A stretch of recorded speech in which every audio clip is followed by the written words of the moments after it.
بسم اللہ الرحمن الرحیم. جی مولانا صاحب بہت شکریہ آپ کا وقت ہمیں دینے کا. یہ سوالات ہیں کافی سارے, انشاءاللہ لوگوں کو فائدہ ہوگا بڑا اس کے جواب سے آپ سے سن کے. مولانا صاحب پہلا سوال ہے کہ حضرت عیسیٰ علیہ السلام کے بارے میں نا, ان کی واپسی کے بارے میں ہمارے ایک پروفیسر صاحب ہیں, وہ کہتے ہیں کہ حضرت عیسیٰ علیہ السلام کے واپس آنے کا ذکر قرآن میں کیوں نہیں ہے؟ اگر یہ اتنی امپورٹنٹ بات ہے, یقیناً اگر ایسا ہوتا تو قرآن میں ضرور اس کا ذکر ہونا چاہیے تھا. اور ساتھ وہ یہ بھی کہتے ہیں کہ عیسیٰ علیہ السلام جو ہیں وہ نبی ہیں, تو وہ کیوں ایک امتی بن کر آئیں گے, وہ اپنا درجہ کیوں کم کریں گے؟ اور اس کے ساتھ ساتھ وہ ان کا یہ بھی کہنا تھا کہ نا رسول اللہ صلی اللہ علیہ وسلم جب دین مکمل کر کے چلے گئے تو کیوں ہمیں ضرورت ہے حضرت عیسیٰ علیہ السلام کی کہ وہ واپس آئیں, حالانکہ رسول صلی اللہ علیہ وسلم تو نبیوں کے سردار ہیں. تو اس بارے میں آپ ذرا بتائیں کیا. عیسیٰ علیہ السلام کے بارے میں نا جو بات اصولی طور پر ذہن میں رکھنی چاہیے یہ کہ وہ عام انسانوں کی طرح نہیں. ان کے بارے میں نا آدھی سے زیادہ دنیا جو کرسچین کا اعتقاد ہے کہ وہ خدا ہیں, خدا کے بیٹے ہیں. تثلیث کا تیسرا انہیں ثالوث مانتے ہیں, اور اس کے لیے بنیادیں ان کے پاس یہی ہیں کہ وہ بن باپ پیدا ہوئے, زندہ آسمان پر چڑھ گئے. انہوں نے جو معجزات دکھائے, کوڑیوں کو ٹھیک کرنا, مردوں کو زندہ کرنا, یہ ساری چیزیں جو ہے نا خدا کے کام ہیں. یہ تین جو بنیادیں ہیں نا, بن باپ ولادت, آسمان پر جانا, اور یہ معجزات. قرآن پاک جو اللہ کا آخری کلام ہے, شرک کی نفی کے لیے آیا, اس کا یہ کام تھا کہ وہ بجائے اس کے کہ خاموشی اختیار کرے, ان باتوں کی کھلی تردید کرے. اگر یہ باتیں بالکل بے اثر ہیں, مگر اس نے ان کی کھلی تردید نہیں کی. ماننا ہے کہ بن باپ پیدا ہو تو یہ اللہ کی قدرت کا ایک ظہور ہے, اس سے خدا نہیں بن جاتا. اور حوالہ دیا کہ آدم علیہ السلام بھی بن باپ ماں پیدا ہوئے تھے, وہ خدا ہو گئے. اور یہ جو ہے نا کہ آسمان پر چڑھ جانا, یہ بھی کوئی بات نہیں. اللہ تعالیٰ نے ان کی حفاظت کے لیے اگر یہ طریقہ اختیار کیا اور آسمان پر انہیں لے گیا, تو اس سے بھی کوئی آدمی خدا نہیں بنتا. خاص کر کے یہ کرسچین اور یہودی لوگ جو ہے ان کے لیے تو مثال ہے کہ وہ یہ بھی مانتے ہیں کہ ہنوک نبی جو ہے نا ادریس, یہ بھی زندہ اٹھائے گئے اور وہ آسمان پر ہے. یہ بائبل میں تورات میں بھی تھا اور انجیل میں بھی ہے کہ ہنوک بھی ابھی تک زندہ ہے. اس لیے یہ بھی کوئی ایسی چیز نہیں کہ جس میں آپ بے نظیر اور کوئی مثال نہ ہو. ایک دوسرا انسان بھی آسمانوں پر ان کے عقیدہ میں, تو یہ بھی خدا بننے کی دلیل نہیں. اور یہ معجزات جو وہاں اللہ تعالیٰ بیزن اللہ کیا کر کہ اگر وہ مردہ زندہ کر دے تو اللہ کے حکم سے ایسا ہوتا تھا, اللہ جو چاہے. تو اسی طرح جو واپس آنا اس کے بارے میں سمجھیں کہ یہ وہ ہے نا کہ اللہ تعالیٰ اس بات میں ذکر کرے کہ وہ آئیں گے. یہ بھی دو آیتیں جن سے علماء نے سمجھا, صحابہ کرام سے لے کر سب نے سمجھا. وَإِن مِّنْ أَهْلِ الْكِتَابِ إِلَّا لِيُؤْمِنَنَّ بِهِ قَبْلَ مَوْتِهِ, کہ مسیح کے مرنے سے پہلے اہل کتاب میں سے کوئی ایسا نہیں رہ جائے گا جو ایمان نہ لائے. ان کی موت اس وقت ہوگی جب یہ سب ایمان لے آئیں گے. اور یہی حدیث میں آتا کہ جب عیسیٰ علیہ السلام دوبارہ آئیں گے تو یہود و نصارہ جو ہے نا یہ سارے کے سارے پھر ایمان لے آئیں گے اور ملت واحدہ اسلام ہی ہوگا. اور دوسری آیت سورہ زخرف میں وَإِنَّهُ لَعِلْمٌ لِلسَّاعَةِ کہ وہ قیامت کی نشانی ہے مسیح. یہاں یہ میں نے بات کہتے ہیں اللہ کی قسم, یہ ان کے نزول کی بات ہے کہ وہ آئیں گے دوبارہ تو قیامت سر پر کھڑی ہوگی, پتہ چلے گا کہ اب تھوڑا وقت رہ گیا. یہ دو آیتیں جو ہیں سے صحابہ کرام رضوان اللہ علیہم اجمعین کے دور سے ہی نا لوگوں نے سمجھا کہ وہ دوبارہ آئیں گے. اور عیسائی لوگوں کا عقیدہ جس بارے میں ہے کہ وہ زندہ اور دوبارہ آئیں گے, زمین پر ان کی حکومت ہوگی. اس غلط عقیدے کو اگر یہ غلط تھا تو قرآن کا کام تھا رد کرنا. اگر وہ خاموش بھی رہتا نا تو یہ تائید ہی ہو جاتی کہ ایک عقیدہ ساری دنیا میں پھیلا ہوا عیسائیوں کا یہ عقیدہ ہے. ہاں اچھا. اس لیے اس کا رد نہ کرنا ہی بہت بڑی دلیل ہے. اتنے غلط عقیدے کو جس نے شرک میں دنیا کو پھنسا کیوں نہیں رد کیا. حالانکہ میں نے کہا دوسری طرف دو آیتیں ہیں جن سے صحابہ کرام اور امت کے نیک لوگوں نے سب نے سمجھا کہ دوبارہ وہ آئیں. مگر عیسائیوں کا ان کے نزول کے بارے میں یہ عقیدہ کہ ان کا آنا جو ہے نا وہ قیامت ہوگی, کہ وہ آئیں گے, مردے اس وقت سارے زندہ ہو جائیں گے, وہ عدالت کریں گے. مالک یوم الدین اللہ تعالیٰ نہیں ہوگا, اللہ نے بیٹے کو اختیار دیا, وہ جنت دوزخ کے فیصلے کرے گا. ان کا یہ سمجھنا ہے. ہم سمجھیں کہ نہیں, یہ تو اللہ کا کام ہے, وہ قیامت سے پہلے آئیں گے اور یہ جو غلط ملتے ہیں ان کا خاتمہ ہوگا, صحیح اسلام دنیا میں پھیل جائے گا. اور جو وعدہ لیظہر الدین کلہ, یہ سارے مفسر عالم پھر مانتے ہیں کہ کامل طور پر اس دور میں پورا ہوگا. حضور کے زمانے میں عرب میں اور ارد گرد تھوڑے علاقوں میں، مگر اب بھی کفر بہت باقی ہے، اس وقت تو پھر سب ملتیں ختم ہو جائیں گی، صرف اسلام ہی ہوگا، اور یہ وعدہ کہ اللہ تعالیٰ اپنے نبی کے دین کو سب دینوں پر غالب کرے گی، یہ اس وقت جب مہدی اور عیسیٰ علیہ السلام ظاہر ہوں گے نا، پوری طرح یہ ہو جائے گی۔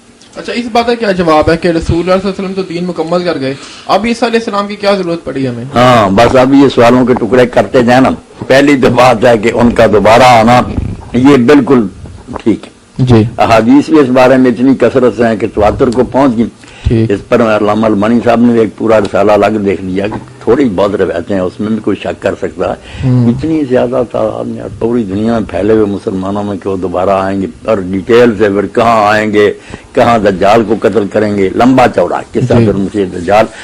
باقی یہ کہ دین مکمل ہو گیا، دین مکمل کرنے کے لیے نہ مہدی آئیں گے جی نہ عیسیٰ علیہ السلام آئیں گے، دین مکمل ہی ہے، جی ان کے بغیر ہی مکمل ہے، وہ اس مکمل دین کو ہی نہ نافذ اور جاری کریں گے۔ مہدی کے زمانہ میں پوری دنیا میں عدل انصاف کی حکومت قائم ہو جائے گی، وہ حکومت ہی ہوگا، اور عیسیٰ علیہ السلام بھی آئیں گے تو ان کے پیچھے ہی نماز پڑھیں گے، اس لحاظ سے کہ لوگوں کو یہ شبہ ہی نہ ہو کہ شاید پہلی پوزیشن میں ہی آ گئے، حضور کا دین منسوخ ہو گیا، نہیں، مہدی کہیں گے بھی یار اللہ آگے آئیں نماز پڑھائیں، کہیں نہیں اللہ نے اسی امت کو یہ بخشی ہے میں پیچھے پڑھوں، تو دین کے لیے نہیں آئیں گے کہ اس میں کوئی کمی ہے، دین کو جاری کرنا جس طرح ہمارا کام ہے، اسی طرح اس وقت بھی جو امام مہدی علیہ عیسیٰ علیہ السلام ہے ان کی بھی ذمہ داری۔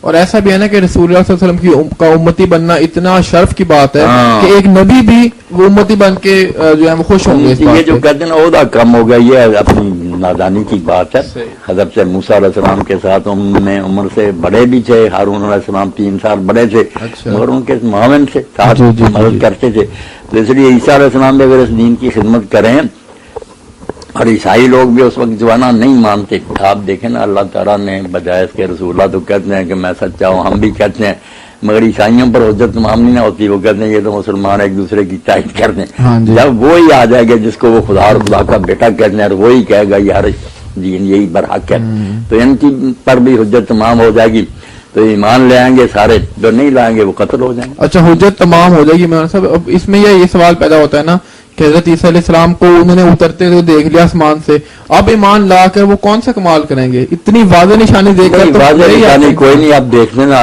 یہ راکٹ جو بنے غبارے وغیرہ سارے لوگ اترتے ہیں چڑھتے ہیں، یہ تو عام ہو گئی یہ بات ہے، عام انسان بھی خلا میں جاتے ہیں اترتے ہیں، تو ان کو بھی اگر دیکھ لیں گے تو یہ کوئی ایسی بات نہیں ہوگی جو غیب کے پردے۔ لیکن یہ نا پھر جو پہلے عیسائی مر گئے پھر ان کا کیا قصور تھا کہ انہیں تو نظر نہیں آئے، وہ عیسائیوں کے مر گئے؟ اس طرح تو ہر چیز پر ہم سوال کر سکتے ہیں کہ فلاں وقت اللہ نے پیغمبر کیوں بھیجا، اس سے پہلے کیوں نہیں بھیجا، جو مر گئے اللہ تعالیٰ عادل اور رحیم ہے، جن پر حجت تمام نہیں ہوئی ان کے ساتھ معاملہ اور ہوگا رحم کا، اللہ تعالیٰ بڑی کنسیشن دے گا انہیں، جن کے اندر نبی آ گیا اور انہوں نے بات پوری طرح سمجھ لی، پھر اناد اور حد درمی سے نہیں مانے، ان کے ساتھ سلوک اور ہوگا، پورا عدل ہوگا، اللہ تعالیٰ کسی کے ساتھ ظلم نہیں کرے گا۔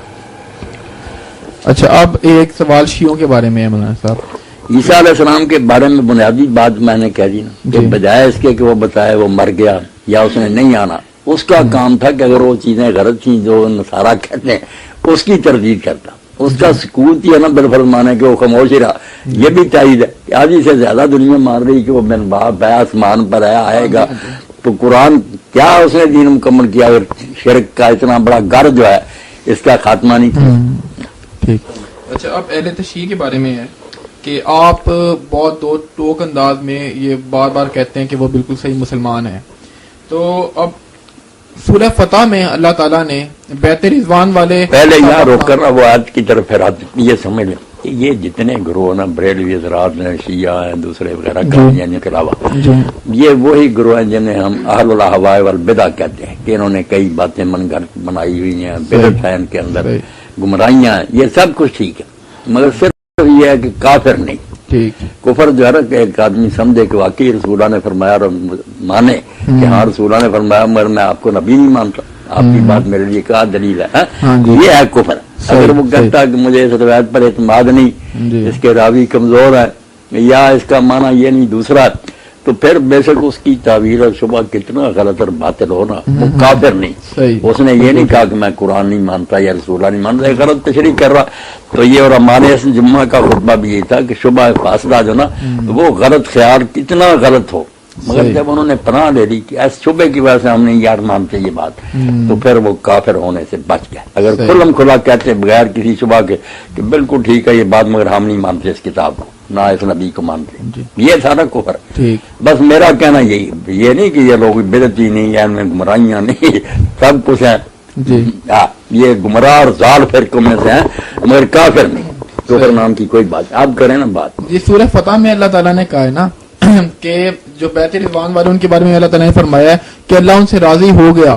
اب یہ شیعہ جو حضرات ہیں وہ سوچتے ہیں کہ اللہ ان سے راضی نہیں ہوا. ظاہر ہے کہ جب وہ ان کے مخالف ہیں تو ان کا یہی ماننا ہے کہ اللہ ان سے راضی نہیں ہوا. اور ساتھ رسول اللہ صلی اللہ علیہ وسلم نے 10 صحابہ کرام کے نام لے کے کہہ دیے کہ یہ سب ایک بات نہیں نا. پھر لمبا آیت میں جو آیا نا کہ لقد رضی اللہ عنہ المؤمنین اذ یبایعونک تحت الشجرۃ، ایک تو اس سے ہم جو نکالتے ہیں کہ اللہ قیامت تک لیے ان سے راضی ہو گئے، یہ بھی ہماری طرف سے نا دھاندلی ہے، ایسی بات نہیں. اللہ صرف اس وقت راضی ہوا جب وہ بیعت کر اذ یبایعونک، وہ جو کارنامہ تھا نا کہ بالکل کفار کے گڑھ میں ہتھیار ہے کوئی نہیں، عمرہ کے لیے گئے ہوئے ہیں مگر آپ موت پر بیعت لے رہے ہیں کہ ہم نے خام خواہ تو پیچھے نہیں ہٹنا، مرنا پڑا.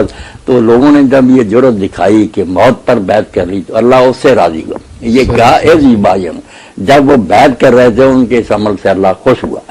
اور ساتھ کا مومنین سے، اس لیے اور ماں خود بھی مانتے سنی کہ اگر ان میں کوئی منافق تھا ججمنٹ کہہ جیسا اس سے راضی نہیں ہوا، مومنوں سے راضی ہوا. اب جھگڑا یہی پڑ گیا کہ جب شرط راضی کہ مومنوں سے راضی ہوا اور اس وقت راضی ہوا جب یہ بیعت کر رہے تھے، وہ بڑا اہم معاملہ تھا. آگے کی بات ہے نا آخر میں ٹکڑا پڑے قرآن میں دے نا ذرا، یہ بہت اہم بات ہے جو لوگوں کو سمجھنی چاہیے. آخر میں شرط لگائی جس پر شاہ عبد القادر جی کہتے ہیں اللہ یار کسی کو پوری تسلی نہیں دیتا کہ وہ مطمئن ہو جائے کہ اب میں پکا ہی جنتی ہو گیا. آخر میں بات کہی اسی آج کا ٹکڑا وہاں سے پڑھنا. اللہ اکبر، یہ جب ختم ہوتی ہے نا پھر اللہ تعالیٰ کہتا ہے وعد اللہ الذین، یہ آیت ہے جو پڑھتے ہیں ہم محمد رسول اللہ والذین معہ اشداء علی الکفار.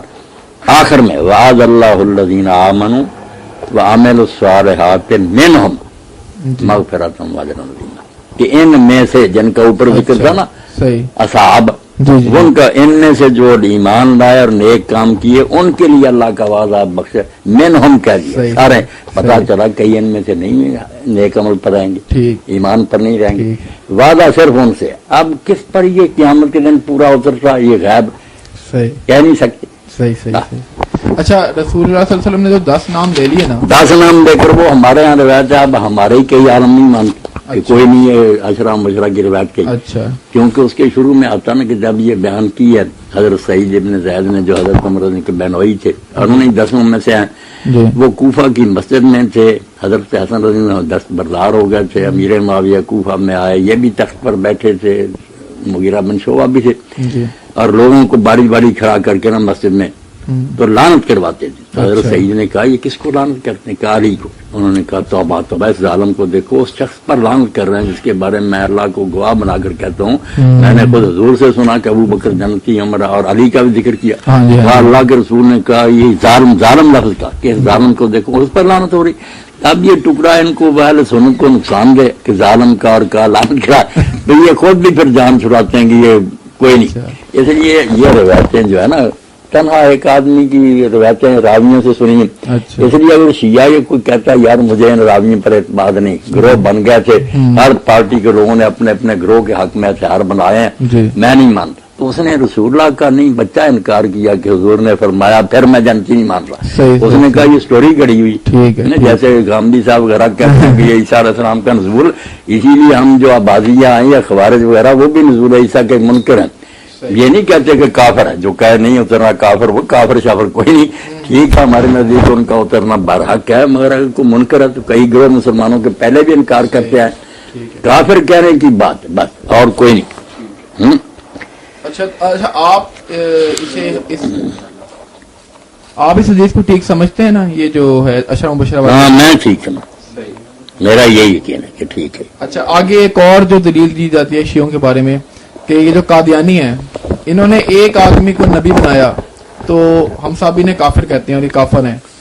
تو جو شیعہ ہیں انہوں نے 12 اماموں کو جو انبیاء سے بھی اوپر لے گئے ہیں 12 اماموں کو، ان سے بہتر کہتے کوئی ہیں؟ شک نہیں کہ شیعہ حضرات کا یہ عقیدہ امامت جو ہے نا جی کہ یہ بھی اللہ کی طرف سے چنے ہوئے لوگ ہیں، نبی کی طرف، ان کو بھی اللہ علم دیتا ہے اور وہ علم خطا سے خالی ہے، ہاں جی۔ معصوم عن الخطا ہے، اور ان کی معرفت بھی لازم ہے ورنہ اعمال ضائع ہیں۔ ہاں جی نبی علیہ السلام کے علاوہ پہلے سارے نبیوں سے یہ افضل ہیں، ہے تو یہ انتہائی غلوور بات کو بہت انہوں نے بڑھا دیا، جی مگر پھر بھی جب انہوں نے یہ اعتراف کر لیا نا بڑے بڑے کٹڑوں نے بھی کہ یہ عقیدہ ضروریات دین میں سے نہیں بن سکا، اچھا۔ شروع میں چونکہ کئی لوگوں نے اختلاف کیا سنیوں نے، اس لیے اس کا منکر کافر نہیں، کافر اس کو ہم وراثت کا حصہ دیں گے، نکاح اس سے کریں گے، نمازیں اس کے ساتھ پڑھیں گے، اس وجہ سے یہ قادیانیوں سے الگ ہو گئے۔ قادیانی جو نا وہ تو بالکل اس کو نبی کا اسٹیٹس دیتے نا کہ جو اس کا منکر ہے وہ کافر ہے، اس کی نماز جنازہ نہیں پڑھیں گے، حتیٰ کہ ہمارا چھوٹا سا بچہ مرے تو اس کے بارے میں بشیر الدین محمود نے کہا کہ تم عیسائیوں ہندوؤں کے بچوں کے جنازے پڑھتے ہو،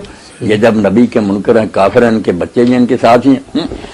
یہ اس سے تھوڑا سا ہم کنسیشن دیتے ہیں کہ یہ امامت کو مانتے ہیں مگر ہمیں مانتے ہیں کہ ان کے ساتھ رشتہ ناطہ وراثت وغیرہ سارے اسلامی حقوق ان کو حاصل ہیں، یہ مسلم ہیں، صحیح العقیدہ نہیں ہے، بس یہ کہہ دیتے ہیں، یعنی بس بینیفٹ آف ڈاؤٹ دیتے ہیں ڈاؤٹ دے۔ اس بات پہ، ٹھیک ہے جی۔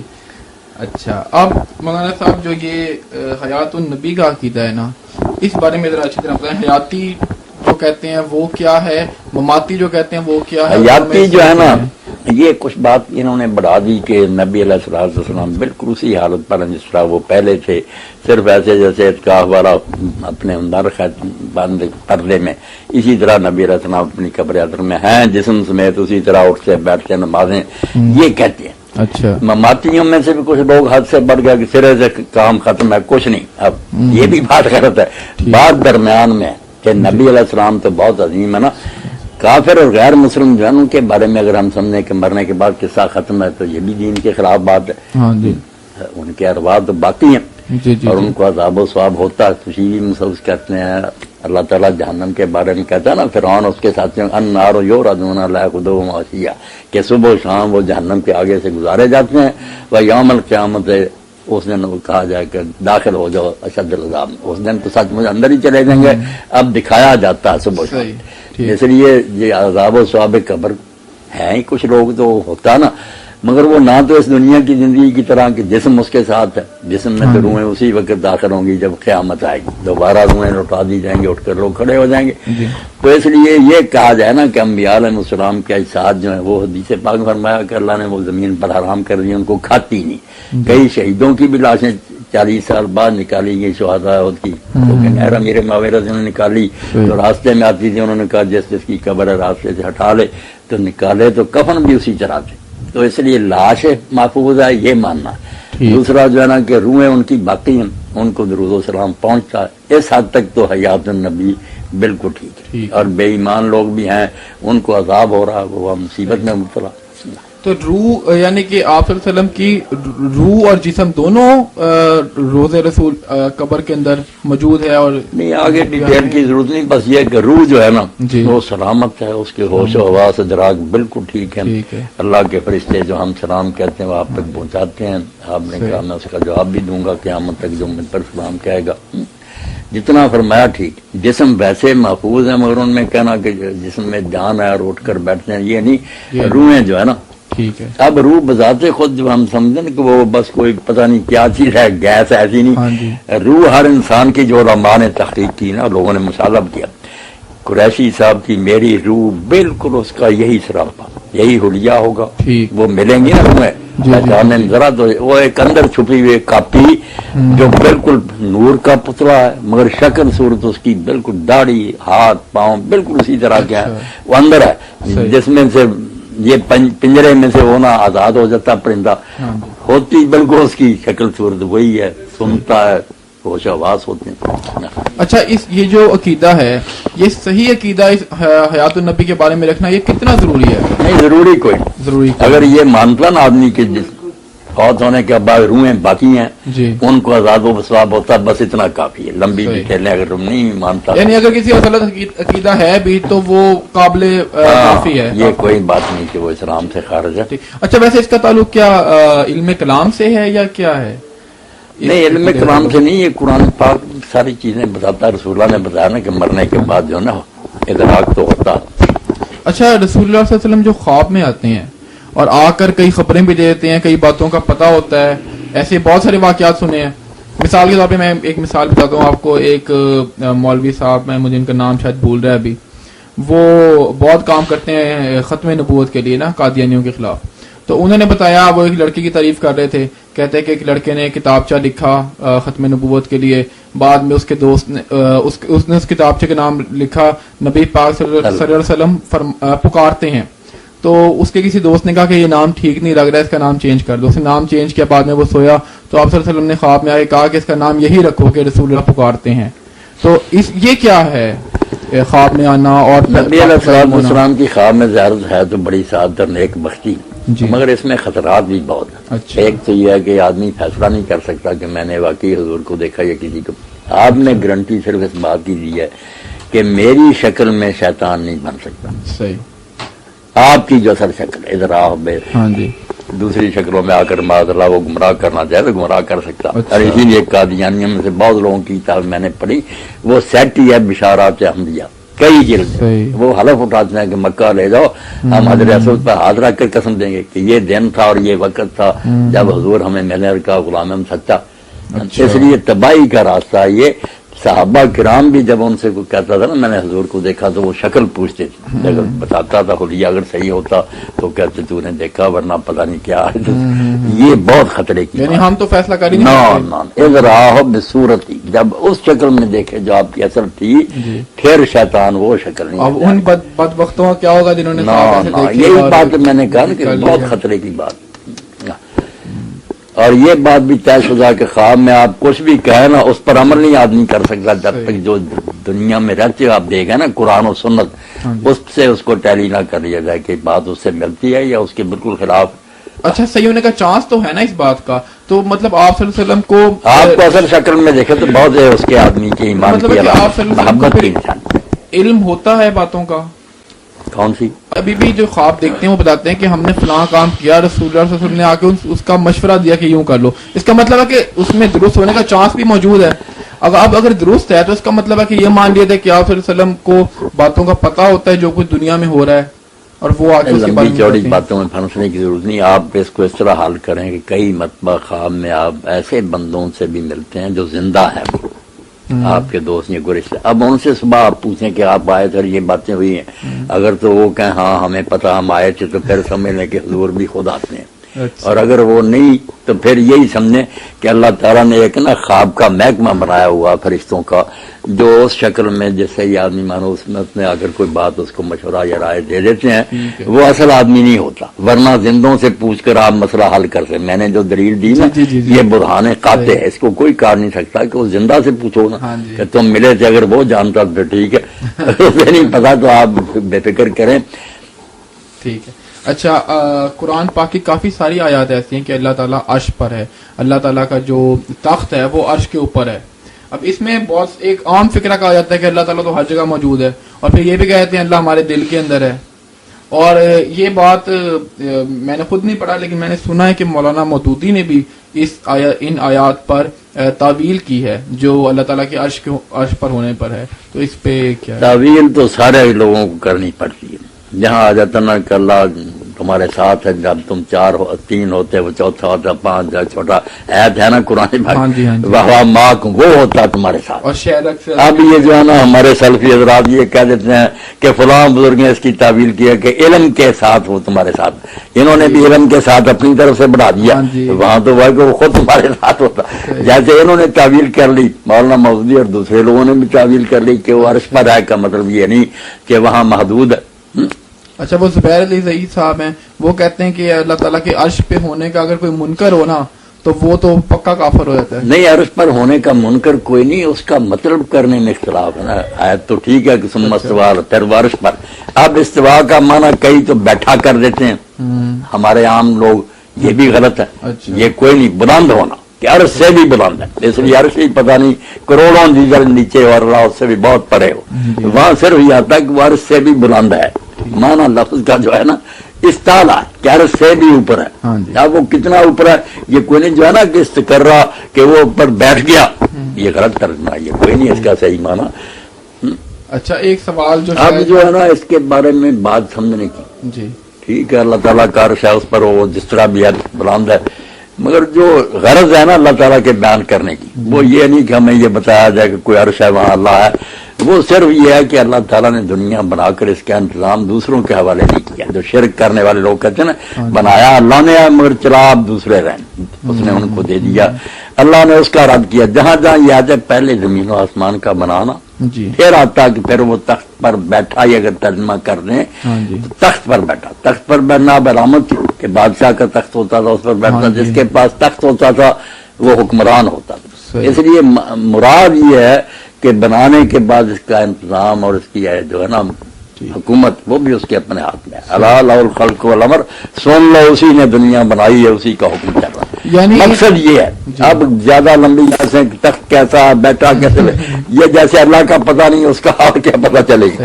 اچھا یعنی ان آیات کی تشریح، ان آیات سے مراد یہ ہے کہ لوگوں کے ذہن میں بٹھایا جائے کہ اس دنیا کی حکومت اللہ کے اپنے ہاتھ میں ہے. ان آیات کی تشریح میں اختلاف کی گنجائش موجود ہے مطلب. ہاں گنجائش پرانے وقتوں سے صحیح ہے. اچھا بڑے بڑے نیک لوگوں نے تعویل کا راستہ بھی اختیار کیا. انہوں نے عربی زبان سے حوالے دیے کہ یہ دیکھ لو اقتدار کا یہ سمبل ہے، حکومت جس کے ہاتھ میں اسی کا دیں اس کے تخت اس کے قبضہ میں. ہاں جی ہاں جی دونوں گروہ ٹھیک ہی ٹھیک ہیں، مومن ہی مومن. صحیح. اچھا کہتے ہیں اب یہ قرآن پاک میں ہے نا آیت کہ اللہ نے 6 دن میں زمین اور آسمان بنائے. بالکل 6 دن. اب 6 دن کا فیصلہ کرنے میں شروع سے رائے مختلف ہوگی کہ وہ 6 دن یہی ہیں جو کچھ لوگوں نے کہا اس وقت تو سورج چاند ہی نہیں تھے جس وقت یہ بات ہے، یہ دن کہاں سے ہونے سے. اس نے کہا نہیں بعد میں تو آخر بنے نا جتنا ٹائم ان میں 6 دنوں میں وہ اس لحاظ سے 6 دن کہہ دیا گیا. کچھ نے کہا نہیں 1000 سال جو 50,000 سال اللہ نے کہا میرا دن وہ ہے، وہ دور کے معنی میں لے لیتے. میرا سوال اس میں یہ ہے کہ یہ شاید ایک انوکھا صحیح سوال ہے پوچھا کہ اللہ تعالیٰ اب مجھے اللہ تعالیٰ کو 6 دن کیا کہیں گے کہ لگ گئے؟ نہیں لگ گیا کفر ہے نا. نہیں آپ 6 دن میں بنائے اس سے کیا مراد؟ یہ تو ہر معاملے میں آپ سوال کر سکتے ہیں کہ بیج کو درخت بنے میں اتنا عرصہ لگتا ہے، یہ اللہ تعالیٰ ایک دن میں کیوں نہیں درخت اس کو پورا بنا دیتا. بچہ جو ہے نا 9 مہینے میں وہ پیٹ میں ایک قطرہ جو ہے پھر انسان بنتا ہے. یہ تو ہر جگہ بحث چلتی رہے گی. ایک چھوٹا سا پتھر ہے اس کو ہیرا بننے میں سالوں لگ جاتے ہیں، تو کوئی بات نہیں. اللہ تعالیٰ نے اپنی حکمت اور بات ہے، قدرت اور بات. جی صحیح. قادر مطلق تو ہے کہ لمحے میں سب کچھ کر دے، مگر اس نے حکمت سے نا آپ ہی ضابطے بنائے کہ یہ چیز اتنے عرصہ میں تیار ہوگی. یہ ہر معاملے میں آپ دیکھ رہے کہ تدریج آہستہ آہستہ کوئی چیز کمال کو پہنچی. بس چلیں سوال تھوڑا عجیب سا تھا بس میرے ذہن میں آ گیا. نہیں کر لیں میں نے موقع دینا آپ کو، آپ اتنی دور سے آئے کوئی بات نہیں. اچھا یہ توصیف الرحمان صاحب جو ہیں سعودی عرب والے، اللہ انہیں بھی خوش رکھے، مہربانی فرمائے. وہ انہوں نے ایک بڑی لمبی چوڑی تقریر کی مولانا مودودی کے خلاف، اور وہ کہتے ہیں کہ مولانا مودودی جو ہے نا وہ احادیث پر عقلی اعتراضات کرتے ہیں. انہوں نے کچھ مثالیں پیش کی جن میں مودودی صاحب یہ لکھتے ہیں کہ یہ حدیث کی سند بالکل ٹھیک ہے، اس میں جو سند میں کوئی اختلاف نہیں، کوئی مسئلہ نہیں، لیکن لگتا ہے کہ یہ حدیث ٹھیک نہیں ہوگی. تو اس کا آپ کیونکہ مودودی صاحب کے بڑے مودودی صاحب کا میں مدعا ہوں توصیف الرحمان صاحب کے سب دین کے خادموں کا میں خادم، مگر یہ سمجھنا چاہیے کہ یہ پہلے بھی بڑے بڑے علماء جو ہے نا لکھ کے آتے کہ اگر کوئی حدیث جو ہے نا قرآن سے ٹکراتی ہو یا عقل عامہ کے خلاف ہو یا وہ ایسے مشاہدے کے خلاف ہو تو باطل ہی باطل ہے. اس کی سند کو کیا دیکھیں. ایک سند ہے نا اس روایت کی، اس پر ابن قیم لکھتے ہیں کہ اگر آسمان کے سورج جیسی بھی ہوتی کہ جس نے عشق کیا مگر پاک دامن مرا اسی حال میں تو شہید ہے. اب کچھ لوگ اس کو بھی کہتے ہیں صحیح، مگر وہ ابن قیم کہتے ہیں یار یہ آسمان کے سورج جیسا بھی ہوتی سند تو ماننے کی بات ہے کہ حضور عشق کی باتیں کہتے ہیں. آپ کی زبان سے تو عشق کبھی نکلا ہی نہیں انہوں نے. تو یہ کوئی عجیب بات نہیں کہ ایک بات جو بالکل شان نبوت کے خلاف نظر آئے اس کو رد کر دیا جائے عقل کی وجہ سے. عقل صحیح جو ہے یہ نہیں کہ ہر آدمی کا مجھے سمجھ نہیں آتی میں رد کر دوں. پوری طرح دنیا کا عقل مند کہ یار یہ سیٹ نہیں ہوتی بات، پھر ماننا ہی پڑے گا کہ نبی علیہ السلام ایسی بات نہیں کہہ سکتے. اچھا ایک حدیث یہ بھی ہے، سند تو یہ ہے نا کہ راوی ٹھیک ہے مگر راویوں کو غلط فہمی نہیں ہو سکتی. اب ایک پورا رسالہ جو پڑھنا چاہیے سیرت عائشہ رضی اللہ تعالیٰ عنہ کے ساتھ سید سلیمان ندوی رحمۃ اللہ نے لگا دیا علامہ زرکشی کا، بہت پیارا وہ چیپٹر وائز ہے کہ اما عائشہ نے جو صحابہ کی غلطیاں درست کی نا، کہا کہ اللہ اس پر رحم کرے، حضور نے بات اس رنگ میں کی تھی. اب وہ سندیں صحیح ہیں، صحابی بھی سچا ہے، صحیح. مگر بات جو ہے نا ہو گئی اور طرح پہنچانے میں. جیسے وہ کہتے ہیں کہ حضرت عمر رضی اللہ عنہ ان کے بیٹے کہتے ہیں کہ میت جو ہے نا اس کو عذاب ہوتا ہے گھر والوں کے رونے سے. تو انہوں نے کہا قرآن کہتا ہے کوئی کسی کا بوجھ نہیں اٹھائے گا، اس لیے گھر والے روتے ہیں تو وہ بھگتے پھریں گے، میت کو عذاب کیوں ہوتا؟ تو لوگوں نے کہا پھر وہ جھوٹے، انہوں نے کہا توبہ توبہ، وہ اللہ ان دونوں پر رحم کرے، سچے ہیں.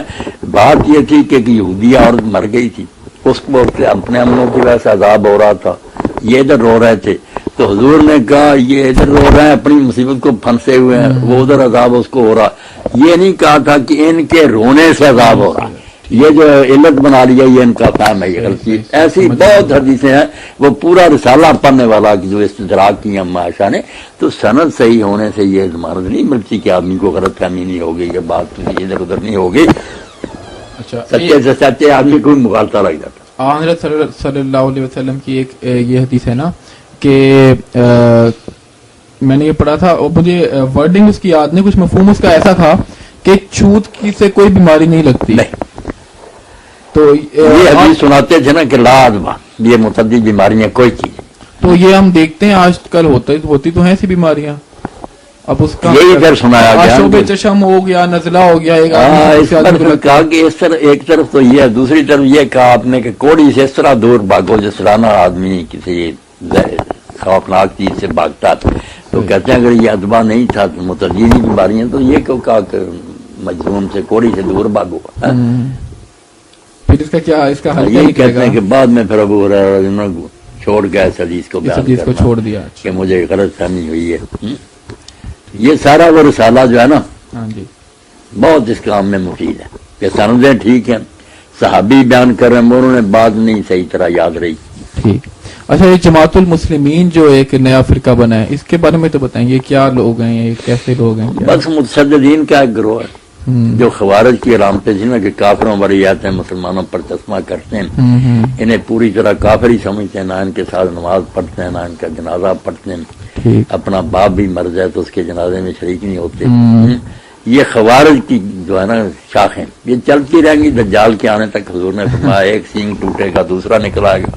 یہ مختلف پیدا ہوتے رہتے ہیں جو کافروں والے حکم مسلمانوں پر لگاتے ہیں. صحیح. اچھا، اب ہمارے جو بریلوی دوست ہیں اور اس کی سزا انہیں ملتی کہ پھر یہ خود گروہ آگے بن جاتے ہیں، پھر وہ کہتے ہیں شاہ صاحب کا گروہ دوسروں کو کافر کرتا ہے، وہ انہیں کافر کرتے ہیں.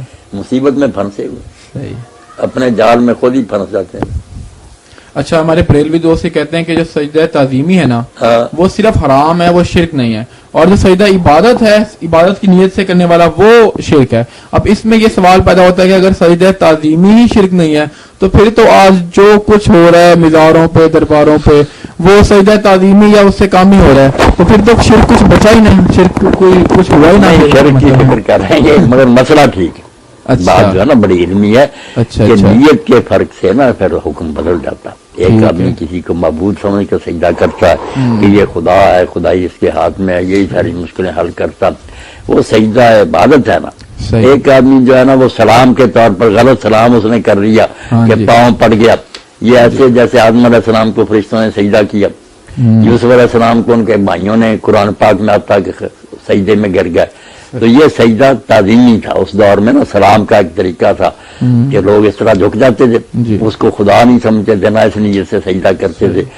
اب اسلام میں وہ سجدہ تعظیمی بھی حرام ہے. یہ چور دروازہ بند کر دیا گیا کہ لوگ کریں گے عبادت کے لیے مگر بہانہ بنا دیں گے. تو یہ دین کی تکمیل ہے کہ اب اس کو حرام کر دیا گیا. یہ انہوں نے مان لیا کہ حرام ہے. پورا رسالہ لکھا عمر مرحوم نے کیا کہ یہ سجدہ تعظیمی میں حرام ہے. مگر اب بھی کوئی بیوقوف کرے اور واقعی قسم اٹھایا کہ میں نے یار سلام کر دیا تھا اس کو طرح، تو مشرک نہیں ہوتا. پہلے حرام کا مطلب ایک کبیرہ گناہ اس نے کیا. مسئلہ ٹھیک ہے، صحیح ہے. اچھا، ہم سب اگر یہ ایسا ہی ہوتا نا کہ شرک ہی ہوتا پھر وہ اس معنی میں کیوں سجدہ یہ جائز رہا؟ قرآن میں آتا کہ یوسف علیہ السلام کے بھائیوں نے خرو لفظ ہو جاتا. اچھا، خیر اس بارے میں تو سارے مسلمانوں کا اجماع ہے کہ غیر مسلم جو ہے وہ جہنم میں جائے گا. لیکن جو سورہ بقرہ کی ایک آیت ہے کہ جو بھی اللہ اور یوم آخرت کو مانے، وہ یہودی ہو، عیسائی ہو، مسلمان ہو یا صابی، وہ جنتی ہے. اب اس میں کیا کریں گے؟ پہلا ٹکڑا جو ہے نا کہ سارے غیر مسلم جہنم میں، اس میں بھی یہ تفصیل کرنی چاہیے کہ جس غیر مسلم کو اسلام کی پوری طرح سمجھ آ گئی اور تسلی ہو گئی کہ واقعی یہ دین برحق ہے، دلیلیں اس کی کمی ہیں، مگر اناد اور حق درمی سے وہ انکار کرتا رہا، اچھا ایسا آدمی دوستی ہے جس کو پتہ ہی نہیں چلا کہ اسلام سچا، ہم سمجھا نہیں سکے ایسے لوگوں کے لیے یہ نہیں کہہ رہے کہ یہ ایک کافر نہیں، دوست میں نامزد نہیں کر سکتے، ٹھیک۔ مگر اللہ سے جو رحمت کی امید ہے نا اس میں یہی ہے کہ جو شخص پوری طرح نہیں بات سمجھ سکا اس کو اللہ معاف کرے گا لیکن اور ہمیں سزا دے گا، ہم مسلمانوں کو سزا دے گا۔ قانونی طور پہ تو یہی بات نہیں کہ وہ عام جہنمی وہ ہیں تو سارے کافر۔ اصولی تو یہی کافر، مگر کافر وہ ہوتا نا جو ایک بات سمجھنے کے بعد اس کا انکار کرے، جو سمجھے ہی نہ اس کو کیا کہیں گے۔ باقی یہ آج جو ہے نا اس کا تعلق اپنے اپنے دور کے بارے میں، اس سے بھی بڑے لوگوں کو غلط فہمی، اب نہیں کسی کے لیے گنجائش، جو حضور کو نہیں مانے گا اس نے نہ عیسیٰ کو مانا نہ موسیٰ، وہ سب نبیوں کا کافر ہے، وہ کہہ گیا سے آئے گا من، اس لیے اب وہ نہ یہودی ہے نہ سمجھ کچھ بھی نہیں، بے دین ہے۔ اچھا ہاں یہ حضور کا انکار جو ہے نا وہ اپنے آپ ہی پچھلے نبیوں کا انکار ہے، انہوں نے پیش گوئیاں کی تھی، مگر اپنے اپنے دور میں ان کا نام اگر یہودی تھا، نصرانی تھا، صحابی تھا، صحابی بھی کوئی بے دین تو ترجمہ کر دیتے ہیں 17 برس، غلط ہے یہ۔ حضرت داؤد علیہ السلام کی امت تھی، زبور پڑھتے تھے، بہت قبلہ کی طرف نمازیں پڑھتے تھے، یہ نبیوں کی امت ہے کہ چاروں گروہ جو ان کا نام کچھ بھی رہا، اب ہم مسلم ہیں، وہ یہودی تھے، نصرانی، اس دور میں جو اللہ آخرت کو مانتا رہا اور نیک کام کرتا رہا۔ تب نیک کام یہ نہیں کہ اپنی سمجھ سے اچھا کام، جو شریعت کیا ہے عمل صالح ہوا، ٹھیک۔ ہاں اس لیے نبی پر ایمان بھی آ گیا کہ اپنے اپنے دور میں اپنے نبی کے کہنے پر وہ نیک کام کرتا تھا، وہ سب جنت کی۔ اچھا یہ تصوف والے جو اہل تصوف ہیں وہ کہتے ہیں کہ تصوف شروع ہوا ہے اہل صفا سے، کہ وہ جو صحابہ کرام تھے جو بیٹھے رہتے تھے سارا دن بس علم سیکھتے تھے اور عبادتیں کرتے تھے، تو وہ کہتے ہیں کہ ان سے تصوف چلا ہے، ان کا کوئی تعلق ہے تصوف سے واقعی یا نہیں؟ یہ بے علم لوگ جو ہے نا انہوں نے جب اس بارے میں سوچا نا کہ تصوف کہاں سے نکلا، اس کا روٹ کیا، تو کئی لوگوں نے کہا صفا سے ہے، مگر دوسروں نے رد کر دیا کہ صفا سے اگر صفت بنے نا صفیون بنتا ہے، اس میں واو نہیں آتی اور فا پر شد ہے، صفیون، پھر یہ کہنا چاہیے تھا، یہ نہیں۔ کچھ نے کہا صوف سے نکلا، صوف اون کو کہتے ہیں، یہ پشمینہ پہنتے تھے پہلے صوفی جو تھے نا، اون کا لباس پہنتے تھے اپنے آپ کو نا پسینہ آئے اور تنگی ہو، اس لیے کہلاتے ہیں۔ مگر زیادہ لوگوں نے جو کہا انہوں نے کہا یہ اصل میں صوفی جو ہے نا، جو جیسے ہم فلاسفی کہتے ہیں، یہ حکمت کو کہتے ہیں، یونانی حکمت جو ہے اس کو صوفی، تو یہ لوگ بھی جو حکمت کے حامل تھے نا، دین کی گہرائی اور باریکی کی باتوں، وہ پھر اس صوفی ہونے کی وجہ سے، اس تصوف کی فلسفے کی وجہ سے نا صوفی ہو گئے۔ اچھا یہ تو آپ نے لفظ کا کہا ہے نا، یہ لفظ کا لفظ، لیکن جو اصحاب صفا تھے وہ کیا اصحاب صفا ایسے کوئی نہیں کہ دنیا سے کٹے ہوئے تھے، نہیں، وہ جب تک ان کی شادیاں وغیرہ نہیں ہوئی تھی مسجد میں ٹھہرتے تھے پردیسی لوگ، جب ان کا نکاح ہو جاتا یا پھر اپنے اپنے گھر اچھا اصحاب صفا جہاد پہ جاتے تھے، جاتے تھے، بڑا جہاد پر جاتے، پورا رسالہ ابن تیمیہ لکھا کہ سب باتیں ان کے بارے میں غلط ہے، وہ کوئی تارک دنیا لوگ نہیں تھے۔ صحیح۔ اچھا مولانا صاحب لوح محفوظ کیا ہے، جو قرآن لوح محفوظ؟ لوح محفوظ اللہ کا کمپیوٹر ہی ہے، جیسے آپ کے یہ کمپیوٹر وغیرہ میں سب کو فیڈ ہوا ہے، اللہ کا بھی لوح محفوظ، وہ علم ہی ہے، سمجھے اس کی کاپی، جو کچھ ہونا ہے وہ سارا کچھ لوح محفوظ میں لکھا ہوا ہے۔ اچھا قرآن اللہ کے علم کا دوسرا نام لوح محفوظ سمجھے، ٹھیک ہے، اس کے پاس شیاطین وغیرہ نہیں جا سکتے، وہ ایسے مقام پر ہے کہ محافظ فرشتے یشہد المقربون، مقرر فرشتے اس کے نگران ہیں۔ اچھا قرآن پاک لکھا ہوا لوح محفوظ میں پڑا ہے، قرآن پاک کیا ہم جو باتیں سب کر رہے ہیں یہ بھی لکھی ہوئی ہیں، جیسے کہہ دیتے ہیں اللہ کے علم میں تھی، اس کا وہ عکس ہے۔ صحیح۔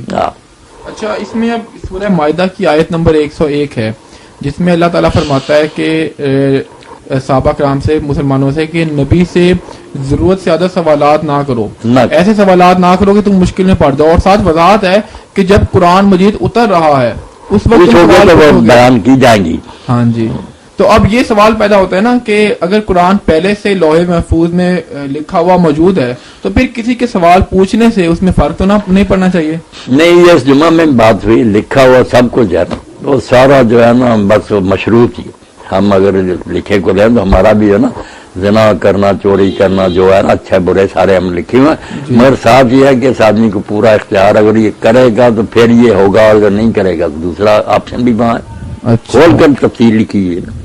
آپ اگر صدقہ کر دیں گے تو عمر آپ کی 60 سال ہے 70 کر دی جائے گی، اچھا۔ لکھا بدل دیا جائے گا۔ اچھا۔ اور اگر آپ نے والدین سے بدسلوکی کی تو 60 کی بجائے 50 کر دی جائے گی۔ ہاں کمی بیشی ہوتی ہے نا اسے، یعنی لوہے اللہ کے علم میں کوئی کمی بیشی نہیں، مگر یہ گنجائش ہے کہ وہ علم کے مطابق جانتا کہ اگر یہ کام کرے گا تو ہم یہ کریں یعنی گے۔ اگر اللہ نے چاہا لوہے محفوظ والے قرآن میں چینجنگ کر دی کہ اگر تم ایسا کرو گے تو پھر اللہ نے وہی یہی لکھا کہ میں اتار دوں گا۔ اچھا، اب یہ جو روایت ہے کہ حضرت عمر رضی اللہ عنہ نے آخری وقت میں حضرت صلی اللہ علیہ وسلم کو کاغذ قلم نہیں دیا، یہ بہت بڑا ایک اعتراض ہے شیعوں کا۔ پہلے تو یہ بتائیں یہ روایت ٹھیک ہے؟ روایت تو ٹھیک بالکل۔ اب اس میں کیا کہیں؟ حضرت عمر رضی اللہ عنہ نے جو کہا کہ حضور کو تکلیف زیادہ یار قرآن کافی ہے، اب ان کی نیت پر بھی حملہ کیوں کریں؟ انہوں نے کہ اتنی تکلیف میں حضور شفقت فرما رہے ہیں، دین تو پورا کر لیا، مکمل ہو گیا، ایسے اتر گئی ہیں، اس لیے کیا لکھوانے کی ضرورت ہے؟ یہ ان کا بھی عذر ہم مان سکتے ہیں کہ تکلیف، یہی لفظ کہنا کہ آپ کو تکلیف زیادہ ہے، قرآن ہمارے لیے کافی ہے، مگر علماء خود مانتے ہیں کہ دینا بہتر تھا۔ جب آپ نے کہا تھا نا تو دینا ہی اچھا تھا۔ ایسے اس عذر میں اتنی جان ہے مولانا صاحب؟ جان کوئی نہیں، کیونکہ اللہ کے رسول سے زیادہ کون جانتا تھا کہ قرآن کافی ہے یا نہیں کافی۔ تو یہ تو بہت بڑا ایک جرم۔ پھر اگر اسی طرح ہوتا نا کہ انہوں نے کہا تھا دوسرے بھی ان کے ساتھ مل جاتے، راضی ہو جاتے، لمبا جھگڑا نہ کرتے، پھر بھی بات جب دو پارٹیاں ہو گئی نا، ایک کہنے لگے جو حضور کہتے ہیں وہ کرو، ایک کہنے لگے جو عمر کہتا ہے وہ، تو پھر اتنا جھگڑے کے شور بڑھ گیا، کاسر لغت ورتفع جلسہ، شور بہت ہوا اور آوازیں بہت اونچی ہو گئی۔ پھر حضور نے جو فرمایا نا ما ينبغي عند نبی تنازع، کہ نبی کے سامنے یہ جھگڑا کرنے کا حق نہیں تھا، حکومت اٹھ جاؤ یہاں سے۔ اس سے بات ذرا خطرناک بن گئی، آپ نے کہا نبی کے ہوتے ہو تم نے یہ جھگڑا کیا، اور ہمارے لیے تو پریشانی کی بات ہے نا، ہم نے اب قرآن مجید میں آتا بھی ہے کہ نبی کی آواز سے آواز اونچی نہ کرو ورنہ تمہاری نیکیاں ضائع ہو جائیں گی۔ جی بالکل۔ اب حضرت اسی سے جان چھڑانے کے لیے مولانا شبلی نعمانی نے الفاروق میں یہ راستہ اختیار کیا کہ اس حدیث کا انکار کر دیا جائے کہ اتنا اہم واقعہ مگر صرف ابن عباس بیان کرتے ہیں، وہ چھوٹی عمر کے تھے، کسی اور نے یہ بیان نہیں کیا، اس طرح کے کرینے بنا کر انہوں نے چاہ کے جان چھڑا لیں۔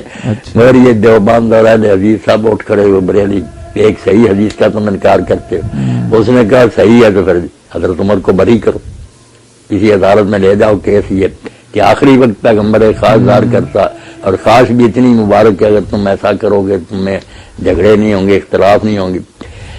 تو جب ابن عباس رضی نے یہ مجاہد بیان کی تو بڑا روئے، جب پوچھا نا آج کون سا دن ہے، لوگوں نے کہا جمعرات، تو اتنا روئے کہ ان کی آنکھوں سے آنسو گر کر نا جو پلاٹ میں کنکریاں تھی وہ بھی چار رہے، تو انہوں نے کہا جمعرات کے نام پر، انہوں نے کہا یہی منحوس دن تھا جس میں حضور نے یہ کہا، تو لوگوں نے شور کر لیا اور اس شور کی وجہ سے آپ کے راستے میں رکاوٹ ڈال دی، تو لکھنے میں روڈا اٹکا دیا، اور یہ جو کچھ اب تم بھگت رہے ہو نا جنگ جمل اور سفینی سارا اس کا بدلہ ہے، اگر اس وقت تم لکھنے دیتے تو یہ حال تمہارا کیوں ہوتا؟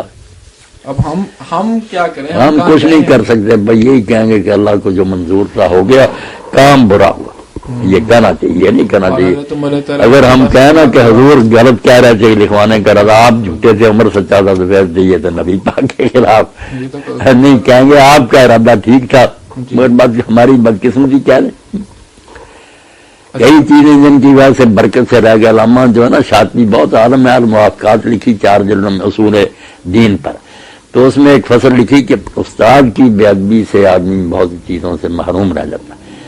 اس میں کہا کہ موسیٰ علیہ السلام کے بارے میں حضور نے فرمایا کہ اللہ موسیٰ پر رحم کرے، اگر وہ تھوڑا صبر اور کرتا خضر کے ساتھ تو کئی اور راز ہمیں معلوم ہوتے، مگر اسے صبر نہ ہوتا گا۔ اور دوسرا حوالہ دیا کہ رسول اللہ کو اللہ نے بتا دیا کہ شب قدر جو ہے نا فلاں رات ہے رمضان کی، آپ بتانے کے لیے آئے، مگر 2 صحابی جھگڑ پڑے، ان کی لڑائی میں اللہ نے آپ کے ذہن سے وہ نکال لیا، اس نحوس لڑائی کی وجہ سے اس برکت سے بھی رہ گئے۔ اور تیسرا حوالہ یہ دیا کہ جب رسول اللہ لکھوانا چاہتے تھے، کوئی خلافت کا فیصلہ ہو جاتا تو شور و غل کی وجہ سے رہ گیا، بعد میں پھر کیا ہو، وہ تنازع اب تک ختم ہی نہیں ہوئے۔ اچھا، اس بارے میں کچھ پتا ہے کہ آپ صلی اللہ علیہ وسلم کیا حضرت علی رضی اللہ عنہ کے لیے لکھوانا چاہتے تھے؟ ہمارے پاس جو ریکارڈ میں اس سے تو پتا چلتا ہے کہ آپ حضرت ابوبکر کا لکھنا چاہتے ہیں، کیونکہ آپ نے انہی حدیثوں میں آتا۔ میں اسی لیے کہتا ہوں کہ اگر لکھوانے کی باتوں کو مانتے ہو شیعہ حضرات، تو وہ بھی اسی دور کی ہیں کہ آپ نے لکھوانے کے لیے کہا کہ ابو بکر کو بلاؤ تاکہ میں اس کے لیے لکھ دوں. بعد میں کوئی تمنا کرنے والا تمنا نہ کرے اور نہ کوئی جھگڑا کرنے والا. پھر بعد میں کہا نہیں، اللہ اور مومنوں کو ابو بکر کے خلاف پسند ہی کوئی نہیں آئے گا، یا ویسے ہی آتا ہی ہونا، رہنے دو لکھنے. یہ لکھنے کی بات آتی ہے نا اسی بیماری کے بارے میں. اچھا، یہ ساتھ ہے حضرت بالکل حضرت ابو بکر کے بارے میں اسی صحیح بخاری مسلم سب کتابوں میں آتا. اچھا، آپ کے بارے میں یہ ایک بڑی کنفیوژن ہے نا کہ ایک اہل سنت کا عقیدہ یہی سمجھا جاتا ہے کہ حضرت ابو بکر صدیق جو ہیں وہ سب سے زیادہ افضل ہیں. اب آپ یہ بتا رہے ہیں کہ آپ حضرت علی کو زیادہ افضل سمجھتے ہیں. یہ میرے بچے آپ سمجھ رہے ہیں، یہ تفضیل کا مسئلہ جو ہے نا کہ فلاں افضل ہے فلاں افضل، یہ اس کی کوئی بنیاد نہیں، نہ یہ کہ دین کا مسئلہ ہے. آخرت میں کون جا کر سب سے اعلیٰ درجہ پائے گا یہ اللہ جانتا.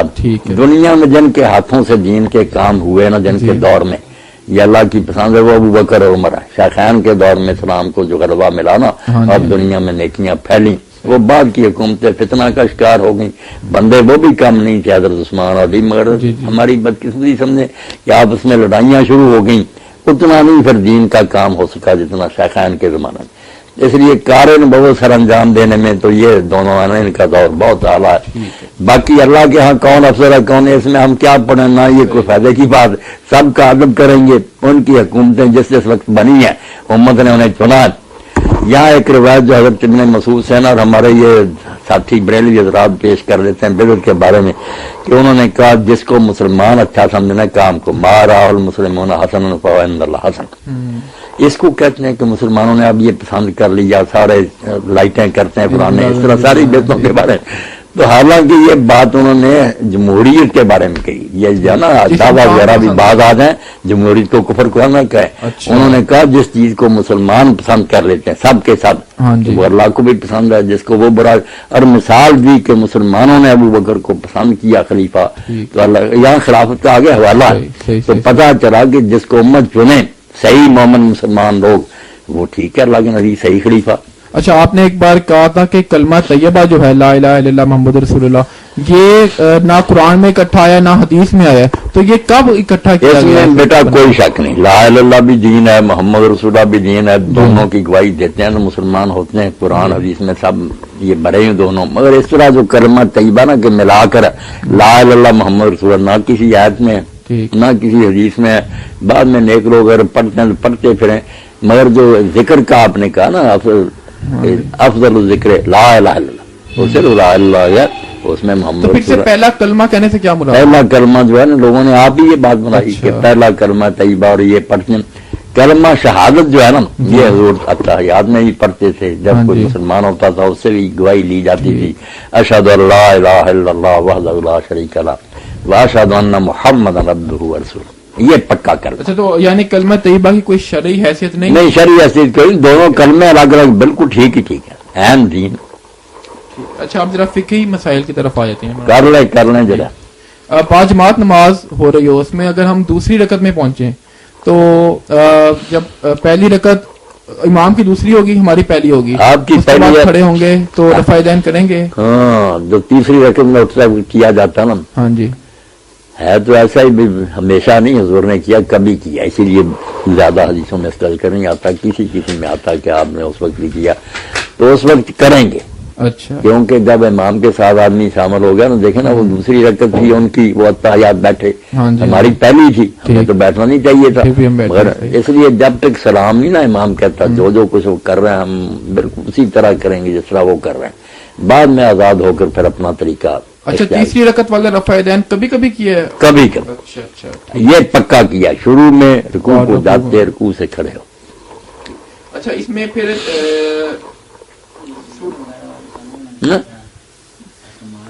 اچھا پرائز بانڈ اور انشورنس کے بارے میں نا آپ ذرا اپنا واضح موقف یہی ہے کہ یہ پرائز بانڈ یا بینکوں کے سود وغیرہ سب ناجائز ہیں. یہ انشورنس ٹھیک، انشورنس ٹھیک کہ آپ پیسے جمع کرائیں سارے وہاں قسطیں، اور پھر کوئی حادثہ پیش آ جائے تو تعاون کر دیں، تو یہ تکافل اجتماعی جو ہے نا ایک دوسرے کو سہارا دینا. کہنے والے کہتے ہیں اس میں سود بھی ہے اور اس میں جوا نہیں. وہ سود وغیرہ اگر کرتے ہیں تو وہ تو ہر جگہ پھنس گیا نا، وہ لوگوں کا اپنا گناہ. یہ بذات خود بات ٹھیک ہے کہ لوگ مل کر اگر ایسے پیسے اکٹھے کرتے ہیں.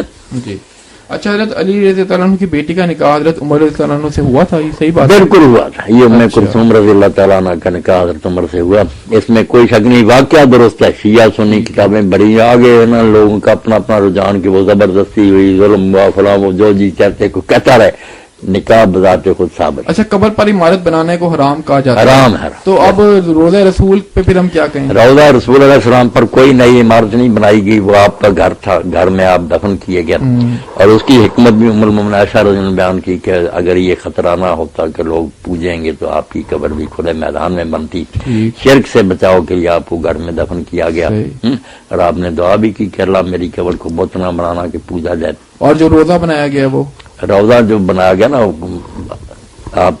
آپ کی قبر اور صاحبین کی، اسی طرح کچی روضہ جو آپ حضرت عائشہ کا حجرہ تھا وہ بھی تھا، بعد میں ایسا سب پتہ لگتا ہے تاریخوں سے کہ لوگوں نے آواز سنی گرنے کی، یقین نہیں کہ شاید وہ گر گیا حجرہ، کوئی اندر نہیں گیا، یہ کہتے ہیں نا قبروں تک یہ جھوٹ بولتا، کوئی نہیں گیا۔ عمر بن عبدالعزیز نے جو 5 کونا بنا دی نا دیوار، اس کے بعد کوئی راستہ نہیں رکھا، اس لیے اندر کا کوئی پتہ نہیں، مگر مسجد جب بڑھائی گئی نا ولید کے زمانہ میں، ادھر ادھر اس کو بڑھا دیا، پھر یہ مکان بھی اندر آ گیا، اب اس کو پھر بے ادبی سے بچانے کے لیے کہ چھت پر اگر کوئی چلے تو وہاں ذرا نشان بنا دیا گیا کہ یہاں قبریں نیچے، تاکہ مہمان وغیرہ جو ہے نا پرہیز کریں۔ گنبد تو 8ویں صدی ہجری میں یہی بات تو پھر اولیاء کی قبروں کے لیے بھی نہیں، اولیاء کے لیے ایسی کوئی مصیبت نہیں کہ ان کو اس طرح کیا جائے، جب اللہ کے رسول نے کہہ دیا کہ میں نے منع کیا یبنا علی القبر، قبروں پر کچھ نہ بنایا جائے۔ اچھا، اب جہاد کے بارے میں آپ نے یہ کہا کہ جو جہاد جب مسلمان ملک پر قبضہ ہو جائے غیر مسلموں کا تو جہاد فرض عین بن جاتا ہے، تو اب جو ہم کروڑوں اربوں مسلمان جو خالی بیٹھے ہوئے جہاد کے بغیر، تو ہمارا کیا پھر ہوگا؟ یہ تو مجھے جیسے ہم نمازیں چھوڑے بیٹھے ہیں، دین سارا چھوڑے بیٹھے، یہ بھی سمجھے گناہ ہے، مسئلہ پکا کہ ہجوم ہو جائے نا، دشمن گول گھوسا ہے ہمارے علاقوں میں، تو اس کا چھڑانا سارے مسلمانوں پر فرض ہو جاتا ہے۔ جو آگے جہاد ہے نا اقدامی کہ ہم دنیا میں دین کو غالب کریں، اس کا حق تو اس وقت ہے جب ہم اپنے علاقوں میں اسلام قائم کریں، پورا عدل و انصاف ہو، پھر لوگوں کو ہم دعوت دیں کہ یہ نظام یار تم بھی درآمد کرو، ہمارے زیر سایہ آ جاؤ۔ وہ بھی عقلمند ہوں گے تو خود شوق سے آئیں گے کہ ایسا نظام تو ہر جگہ ہونا چاہیے۔ جو اپنا ہی دین تباہ کر کے بیٹھے اپنے گھروں میں، ان کو کیا حق ہے کہ دوسروں کے علاقے میں گھس کے پھریں؟ مولانا صاحب یہی علاقہ چھڑانے کے لیے الگ ہے، وہ ہے دفاعی کہ ہمارا علاقہ ہی انہوں نے چھین لیا۔ اچھا، مسئلہ اس میں یہ ہے نا کہ پھر لوگ کہتے ہیں کہ مولوی فتوے تو لگاتے ہیں جہاد کے، خود نہیں جاتے جہاد پہ، اس کا پھر کیا نہیں، اس کے لیے پھر جو ہے نا استطار طریقہ کہ کوئی ایک آدمی سربراہ ہو، اس کے تحت لوگ منظم ہوں، اسلحہ بھی اکٹھا کریں، وہ ساری شرطیں تو عقلی بھی اور دین میں بھی ہیں۔ یہ تو نہیں کہ خام خواہ ہر آدمی تنا اٹھ کھڑا ہو، مرتے جائے اور نتیجہ کچھ بھی نہ ہو، اس کے لیے کچھ طریقہ سوچنا وہ تو ہونا چاہیے۔ اچھا، یہ جو اقدامی جہاد ہے اس پہ بہت اعتراض کیا جاتا ہے، اقدامی جہاد لازم ہے، غیر مسلموں کی طرف سے بڑا اعتراض ہوتا ہے، اور پھر بات یہ عقلاً بات اگر سوچیں کہ جب امریکہ قبضہ آتا ہے، لڑائی کرتا ہے افغانستان پہ قبضہ کرتا ہے، ہم اسے تو برا کہتے ہیں، اور خود ہماری یہی نہیں، اس کے لیے مجھے یہ بات سمجھنی چاہیے، حق اور باطل کا فرق ہے۔ حق کو حق ہے کہ وہ دوسرے علاقوں میں بھی اپنی مداخلت کرے، باطل کو حق نہیں۔ حکومت ہے ہماری، یہاں ہم کسی جگہ کو ڈاکو قبضہ کر رہے ہیں تو یا ان کی جہاں بدامنی ہو تو جو جائز حکومت ہے اس کا حق ہے کہ وہاں وہ اقدام کرے، مگر ڈاکو یہ مطالبہ کریں کہ ہم اگر چاہتے ہیں دوسرے علاقوں میں گھسنا تو یہ حکومت روکتی ہے، آپ آتی ہے۔ بھائی حکومت جو ہے نا وہ قائم جائز حکومت ہے آئین کے مطابق۔ ہمیں پتہ ہے نا کہ ہم ٹھیک ہیں مسلمانوں کو، اب وہ تو ہم نہیں، وہ کرتے نا جو مرضی، ہم نے ان کے پیچھے حق کو اتنی ختم کر دینا۔ ہمارا دین برحق ہے، اس میں عدل ہے، انصاف ہے۔ ہم چاہیں گے کہ پوری دنیا میں زبردستی انہیں کلمہ نہیں پڑھائیں گے، یہی کہیں گے کہ ماتحت رہو، امن سے رہو، ہر طرح کی سہولتیں حاصل کرو، اپنے مذہب پر عمل کرو۔ اچھا، پھر مرتد کی سزا جو قتل ہے اس پہ بہت ہم یہ حق اور باطل کا فرق پہلے کریں، یہ علم سے جو کریں پہلے فیصلہ کر لیں، مگر جو حق ہوگا نا، حق کو یہ بالکل ہے یہ استحقاق کہ وہ برائی کو ختم کرنے کے لیے اقدام کرے۔ باطل اگر یہ اس کے بدلے میں مانگے کہ مجھے بھی حق دوں گا، یہ غلط بات، تم باطل ہو، تمہیں کیوں حق دیا جائے؟ اچھا، جو مرتد کی سزا قتل ہے، اس پر بہت اسلام پر حملے ہوتے ہیں کہ یہ کیسا مذہب ہے، انہوں نے زبردستی مسلمان بنا کے رکھا ہوا ہے. اور یہ بھی ہم دیکھتے ہیں کہ جو لوگ نو مسلم تو آرام سے ہو جاتے ہیں، غیر مسلم ملکوں میں بھی لوگ مسلمان ہو جاتے ہیں، انہیں کوئی کچھ نہیں کہتا، لیکن کوئی غیر مسلم ہو جائے تو پھر وہ اسے ہم قتل کریں گے.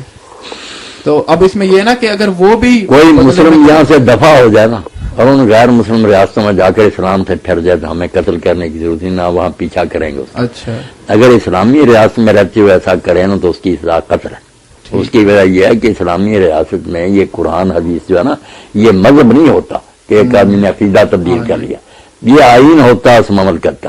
ایسے یہ وہ کہے نا کہ میں اب اس کو نہیں مانتا تو سادہ لفظوں میں یہ سمجھیں کہ اس نے ملک کے آئین کے خلاف بغاوت کا اعلان کر لیا.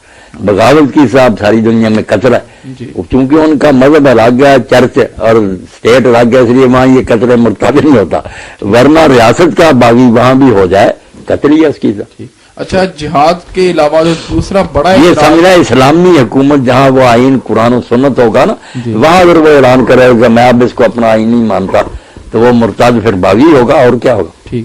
اچھا، جو دوسرا بڑا اعتراض اسلام پہ کیا جاتا ہے نا، حملہ، وہ یہ کہ حضرت عائشہ کا جو نکاح ہے، اللہ تعالیٰ. اب اس میں ایک تو یہ کہ غیر مسلم تو جو اعتراض کرتے ہیں تو کرتے ہیں.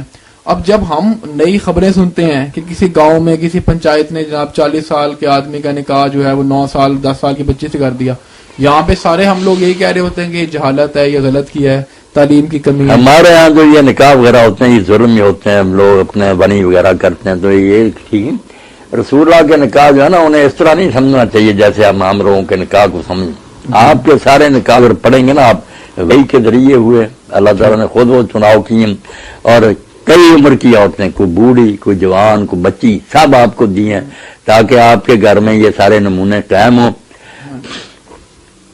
رما عائشہ کے بارے میں تو اگر آپ ان کے سوانے پڑھیں پتہ چلتا ہے کہ جو ذہانت اور علم اللہ نے انہیں دیا تو وہ اس قابل تھی کہ حضور کی گود میں پڑھیں، بیوی تو رہ گئی، بچی کی طرح آپ انہیں پالیں، دین سکھائیں.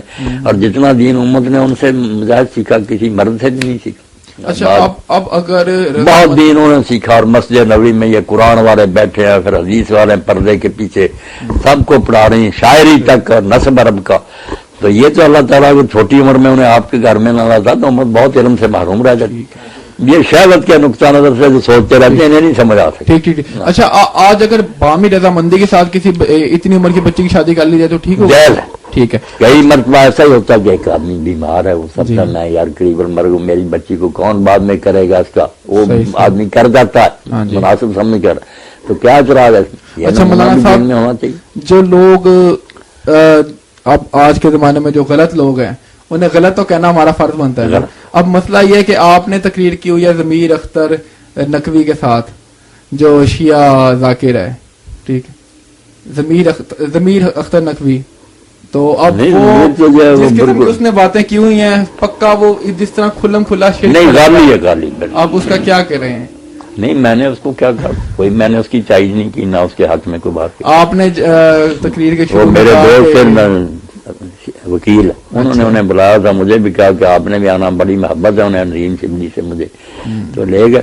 میں نے کوئی اس کی چائز نہیں. آپ نے شروع میں کہا کہ ضمیر اختر جو ہیں وہ حضرت علی رضی اللہ عنہ کی مداح بیان کرتے ہیں تو ان سے یہ خوشبو آتی ہے اور اس طرح کی بات. نہیں، میرے علم میں نہیں کہ میں نے یہ بات میں نہیں ایسی تعریفیں کسی کرتا کہ تیرے ذہن میں کوئی نہیں ایسی بات. میں نے سنا تو مجھے بھی سنا ہے، باقی وہ بات غلط کرتا ہے، تفریحی ہے نا کہ اللہ نے علی کے سپرد کر دیا، وہی رزق دیتے ہیں، وہی زندہ کرتے ہیں، مارے شرکیہ باتیں کرتا ہے غالی. اچھا، 73 فرقوں والی حدیث ٹھیک ہے؟ 73 والی ٹھیک ہے مگر ہے مسلم. میں نے اکثر سنا ہے کہ آپ روانی میں نہیں، بہت سارے منکر بھی ہے نا کہ یہ نہیں ٹھیک، مگر ملا جلا کر کچھ لوگوں نے کہا صحیح، مگر وہ اتنی ٹھیک ہے کہ فرقے ہوں گے، مگر یہ جو ہے نا کہ سب دوزخ میں سوائے کہ یہ ٹکڑا نہیں ٹھیک، اور جو انہیں کہا کافر ہیں وہ بھی غلط بات ہے. حضور نے کہا میری امت کے لوگ، آپ اکثر کہتے ہیں کہ یہ سب ناجی ہیں، آخر میں سب نجات پا جائیں گے. اگر عقیدوں کی کچھ خرابیاں ہوں گی تو اس کا بدلہ ملے گا، وہ بھی جو جان بوجھ کر کرتے. اچھا، آپ نے تو یہ بھی کہا ہے نا کہ 3 ہی فرقے ہیں، باقی 73 والی تو ساری کہانی ہے. بنیادی فرقے جو اس وقت موجود ہیں وہ 74 جو عقیدے کے ہیں. جی، وہ 3 ہے. میں تو امام شاطبی کی بات کو زیادہ صحیح سمجھتا ہوں کہ یہ 73 فرقے مذہبی نہیں کہ یہ مسئلوں والے، یہ سیاسی پارٹیاں کہ اس وقت ایک وقت بدقسمتی سے ایسا آئے گا کہ تانگا پارٹیاں ہوں گی حکومت کے لیے، اس لیے اس میں بعد میں آتا نا کہ جو الجماع ہوگی نا، اکثریت جس کو خلیفہ بنائے گی وہ ٹھیک ہے، گروہ باقی سب شرارتی ہیں، یہ بات ٹھیک ہے. اچھا یہ سیاسی انتشار کی بات ہے. مذہبی فرقے جو ہیں 2-3 ہی آج شیعہ ہیں، یہ آبادی ہیں اور بس. ٹھیک. اچھا حضور صلی اللہ علیہ وسلم سے مدد مانگنے کے معاملے میں نا یہ بریلوی ایک دلیل دیتے ہیں کہ قرآن پاک کی آیت ہے جب گناہ کر بیٹھو تو رسول صلی اللہ علیہ وسلم کے حضور حاضر ہو جاؤ اور گناہ کی معافی مانگو. اور اس کے ساتھ ساتھ ایک نابینا صحابی کا واقعہ بیان کیا جاتا ہے کہ ان کی آنکھ نکل گئی اذان کے دوران، تو وہ کوئی انہوں نے نہ وہ حکیم کے پاس گئے نہ انہوں نے جا کے اللہ سے مدد مانگی، وہ انہوں نے رسول اللہ صلی اللہ علیہ وسلم سے بات کر دی، میں سمجھ گیا. ٹھیک. وقت ختم ہو رہا ہے، اذان ہو رہی. یہ جو ہے نا سورہ نساء کی آیت تھی، جب انہوں نے ظلم کیا تھا تیرے پاس آتے اللہ سے معافی مانگتے، اللہ کا رسول بھی ان کے لیے بخشی کی دعا کرتا تو اللہ کو وہ تواب اور رحیم پاتی. یہ زندگی کی بات ہے کہ زندگی میں اگر لوگوں سے ہو جاتا، وہ بھی نہیں کہ اب ہر گناہ کی بات، کیونکہ یہ تو پردہ پوشی کے خلاف ہے نا. اللہ تو چاہتا کسی کو بھی نہ پتا چلے، اس لیے حضور کو جا کر بتانا میں نے یہ گناہ کیا، کوئی نیکی نہیں، نہ اس کا یہ مطلب ہے. وہاں سارا معاملات تحاکم الطاغوت کا کہ جو یہودیوں کی عدالتیں پیرل چل رہی تھیں، مسلمان کہلاتے حضور کو چھوڑ کر ان کے پاس فیصلے لے جاتے تھے، جب پکڑے جاتے تو کہتے ہم یا رسول اللہ چاہتے ہیں کہ صلح سے سارے بہانے بناتے.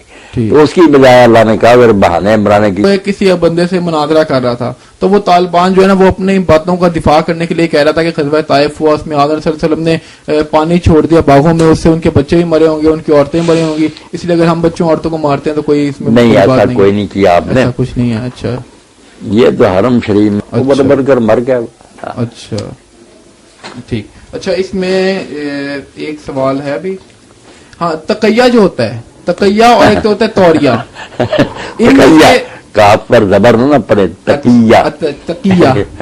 تقیہ اور ایک توریہ ہوتا ہے. توریہ یہ کیا ہے، ان میں سے کیا صحیح ہے کیا غلط ہے؟ تقیہ ساری امت مانتی ہے کہ تقیہ کرنا چاہیے. اچھا. اور یہ امام حسن بصری کا لکھا ہے، امام بخاری نے کہ تقیہ جائز یوم القیامہ، ایک قیامت تک بند نہیں ہوگا. اچھا. یہ تو مسلمانوں کو ایک بہت بچاؤ دے دیا گیا کہ اگر حالات ایسے ہیں کہ آپ مار کٹائی نہیں برداشت کر سکتے اور اس وقت کوئی بات کہہ دیں اپنے عقیدہ کے خلاف تو کوئی بات نہیں، مگر اس کو اتنا ہم ہر وقت جھوٹ بولتے رہے، یہ تقیہ کوئی نہیں. تقیہ بچاؤ سے نا تقویٰ سے کہ اگر کسی جگہ اپنی حفاظت کے لیے کرنا پڑے تو کر لو. اچھا انہیں تو شیعوں سے ایسوسیٹ کیا جاتا ہے کہ نہیں، یہ سنی شیعہ دونوں میں صرف اس کی حدود جو ہے نا کہ کہاں کرنا چاہیے گا وہ الگ بات. تقیہ سب مانتے ہیں. ٹھیک ہے. ٹھیک.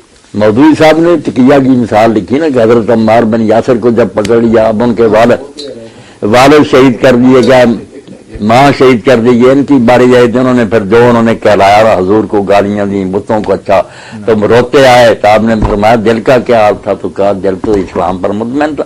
تو فرمایا اگر وہ پھر ایسا کرے تو تم بھی ایسا کر لینا.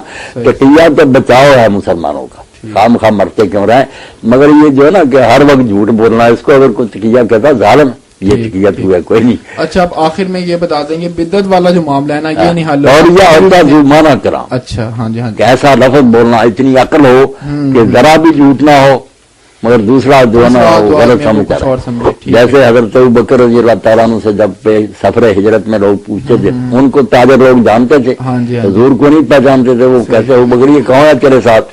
وہ کہتے رجل یہدی السبیل، یہ آدمی مجھے راستہ بتاتا ہے. تو وہ شاید کہتے شاید جیسے علاقے کا کوئی آدمی ہے جو راستہ بتانے کے لیے لے لیا، ان کی مراد تھی کہ میرے راہبر ہے. تو توریہ ٹھیک ہے. اچھا یہ بدعت والا جو مسئلہ ہے نا مولانا صاحب یہ نہیں حل ہوتا ہو گیا آخر میں حضرت عثمان کی 2 اذانوں والی بات آ جاتی ہے کہ انہوں نے جمعے والے دن 2 اذانیں کروائی، اس کا کیا حل نکالیں آپ؟ بس میں 2 اذانیں نہیں کہلاتا، میرے ہاں نہیں ہوتی. اچھا. جو کہلواتے ہیں وہ بھی کہتے ہیں کہ خلیفہ راشد جو ہے اس کو حق ہے، حضور نے کہہ دیا تھا کہ میری سنت اور خلفائے راشدین کی سنت پر عمل کرو.